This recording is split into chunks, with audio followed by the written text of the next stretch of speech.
loud for Glenn Cohen. Oh, wow, I know that guy! I know that guy! All right! Oh, wow, give it up for you guys. Oh, wow. I gotta tell you, I am having the absolute time of my life doing stand-up comedy. I can't think of anything else I'd rather do. I got dementia! I can't think of anything else. Oh, man. This has been like the scariest 3 years I can remember. Mostly due to heavy drug use. No. Anytime I cough or sneeze, I'm on the phone to the doctor. Is it COVID? Is it COVID? Is it COVID? He's like, Glenn, relax. It's just Ebola. I'm fully protected. I had COVID as a kid. But here's the deal. There are people that say the vaccine causes autism in children. Let's be real. Any kid I have at my age is gonna be autistic. And then last year we had monkeypox, and they were okay. I'll back up a little. Never take medical advice from a comedian. But last year during monkeypox, they were telling men who had sex with men to go out and get the vaccine. Friend of mine got it. 2 days later, he died. His wife shot him. Had no idea he was having sex with men. Yeah. Do you know, this neighborhood is called Hell's Kitchen. I moved to Hell's Kitchen in 1983. The same year crack did. In 83, I was afraid to walk through this neighborhood. Now I can't afford to.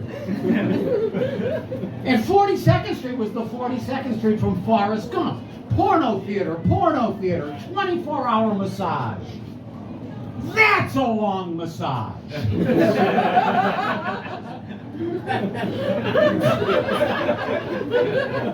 Actually, in 83, it was easier to get an assault rifle than it was to get an apartment.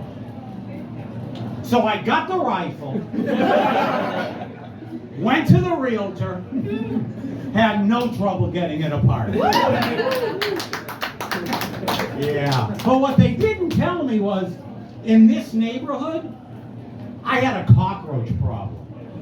Yeah. You know you have a cockroach problem when you walk into your kitchen at 4 o'clock in the morning, flick on the light, and they flick it off.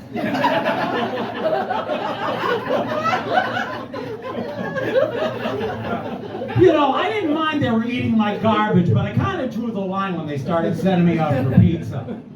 Actually, the roaches were in my apartment for so long, their names were on the mailbox. And you can't get rid of them. I got a roach motel. Try to figure what would actually make them go inside? It was a scale model of my apartment. And the ad said the roaches check out. They don't, they check in, they don't check out. Bullshit. My roaches not only checked out, they stole my ashtrays and towels.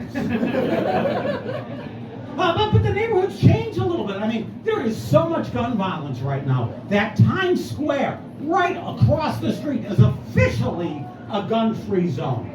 So if you're in Times Square, you can rest assured. If somebody shoots you, they are definitely getting a ticket. My local bodega, the guy on the corner's got all these pictures of people behind the counter. I said, hey, I would love to get my picture up there. He goes, Glenn, those are all shoplifters. I'm like, hey, whatever it takes. Yeah. Oh, gosh, this isn't my only job. Hey, I am no longer on strike. I'm a member of the Screen Actors Guild. Didn't realize I was on strike because I hadn't had a job in 3 years, but that's a different issue. I'm also a member of SAG. I've been a background actor in over 300 major motion pictures. Yeah. I even have have a degree in theater, so technically I'm a method extra.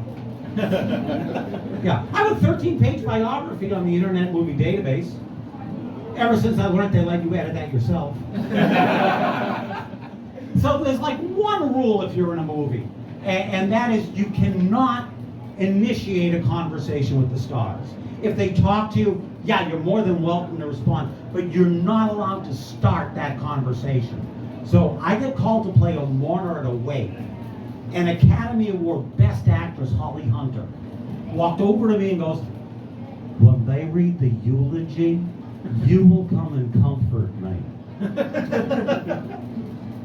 They call action. I walk over to Holly Hunter. I start gingerly stroking her arm. And then I got a little ballsy. I bent over and I whispered in her ear, "I am so sorry for your loss." And she whispered back, "Thank you. Thank you. You're so kind." There's no punchline here. I'm bragging.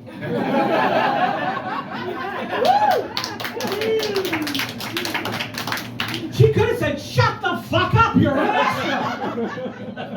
But here's the weird thing. The guy doing the eulogy was Tony Shalhoub from Monk and Mrs. Maisel. 35 years ago, he and I played twins in an equity show. I must have taken like 40 showers with that guy. So the whole time he's doing the eulogy, I'm making eye contact, hoping he's going to recognize me. He never did. I got morosely depressed. And right before they arrested me, I got blackout drunk. And they told me I was stark naked outside of Tony Shalhoub's trailer screaming, "Do you recognize me now, Tony? Do you recognize me now?" And I got arrested because I was not allowed to initiate that conversation. Oh man, I was once on another film and Nicole Kidman walked past me and said hello. I'm like, "Now's my shot." Yeah, like I got a shot with Nicole Kidman. But here's the deal. She used to date Lenny Kravitz. So I know she likes Jewish guys.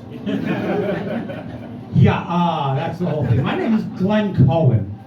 If you run into anybody named O'Brien, you instantly know they're Irish. If you run into anybody named Cohen, you instantly know they're Jewish. I looked it up. Cohen is the Hebrew word for O'Brien. When I told my mother I wanted to be a comic, she was absolutely mortified. She started screaming at me, "A stand-up comedian? Why can't you be a porno star? Like your brother?" Yeah, I bet you guys had no idea Gilbert Gottfried was my mother. Yeah, this is really wild. I love this neighborhood. I love New York. Is anybody here from Hoboken, New Jersey? Great, I love shitting on Hoboken, New Jersey. It's actually easier to get to Hoboken than it is to get to Queens or Brooklyn. A friend of mine moved to Weehawken, and that's on the way. He says, "Glenn, I live across the street from where Alexander Hamilton was killed by Aaron Burr." I'm like, wow. Even back then it was a shitty neighborhood. But it's the weird thing. It's Hoboken is Frank Sinatra's hometown. His photo is in every bar and restaurant in Hoboken. And if you've ever listened to his music catalog, it's like, "I left my heart in San Francisco, Chicago, Chicago, New York, New York." And he's Hoboken's hometown hero for his lifelong ambitions. To get the fuck out of Hoboken! Ladies and gentlemen, I've been Glenn Cohen, and you